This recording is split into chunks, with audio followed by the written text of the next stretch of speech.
নমস্কাৰ সকলোলৈ মই আন্তৰিক স্বাগতম যাচিলোঁ।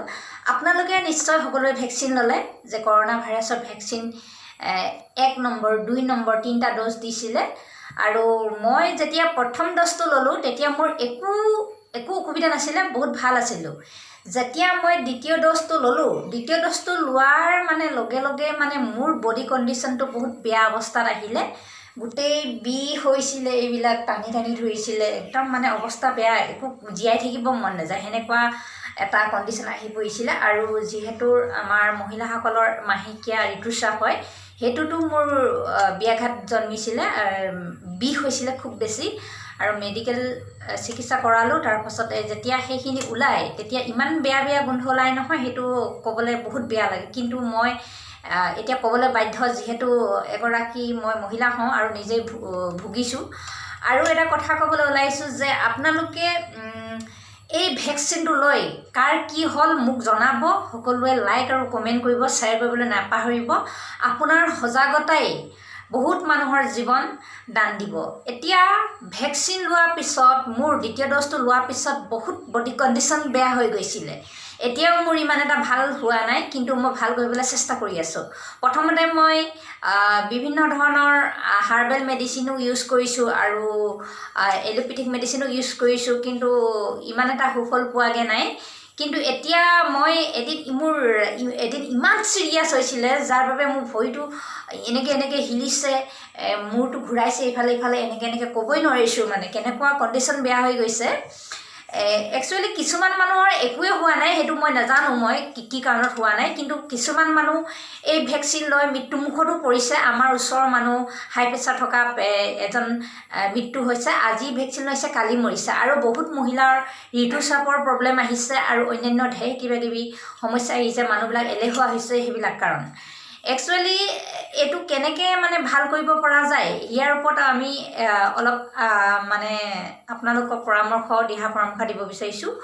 মোৰ যেতিয়া বহুত হৈ গৈছে, বহুত অৱস্থা বেয়া হৈছে, একো কৰিব মন নাযায়, উঠিব মন নাযায়, কোনোবাই ফোন কৰিলেও ৰিচিভ কৰিব মন নাযায়, কথা পাতিব মন নাযায়, বহুত কিবাকিবি অন্যান্য, আৰু ভাগৰ লগা, খাবলৈ মন নোযোৱা কিবাকিবি অন্যান্য বহুত কিবাকিবি, আৰু বিষ চিষটো আছেই সেইবিলাক। ইয়াৰ কাৰণে মোৰ এদিন বহুত বেয়া কণ্ডিশ্যন হৈ গৈছিলে, যাৰ বাবে মই এটা কি কৰিলোঁ, মোৰ মনত খেলালে।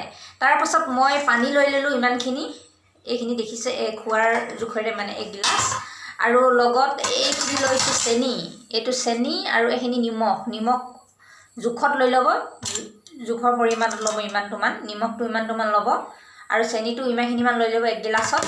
তাৰপাছত এইখিনি এনেকৈ ঠাণ্ডা পানীত ঢালি দিব। তাৰপাছত আপোনালোকে কাজি নেমু চিনি পায় নহয়, এনেকুৱা কাজি নেমু লৈ আপোনালোকে এনেকৈ ধুনীয়াকৈ এইটো কাটি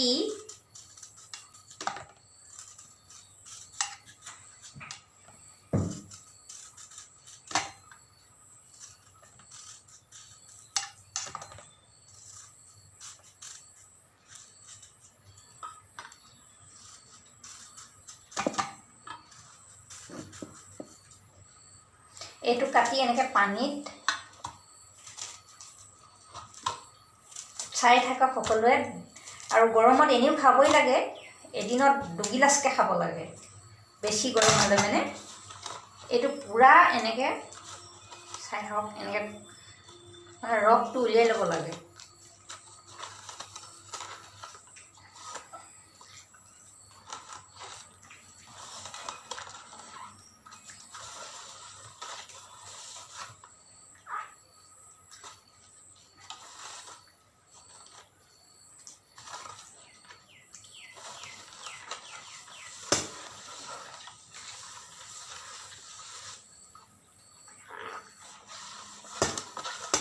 পূৰা ৰস উলিয়াব দেই,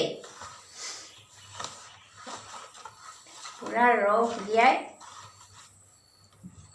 তাৰপাছত এই পানীখিনি, যিটো আমাৰ প্ৰাকৃতিকভাৱে যিখিনি আমাৰ ঔষধ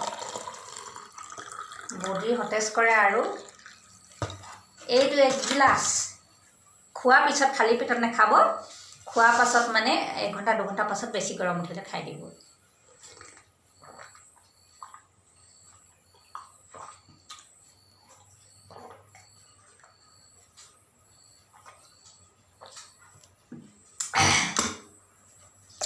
আৰু অলপ বেছি হ'লে এইখিনি খাই দিম।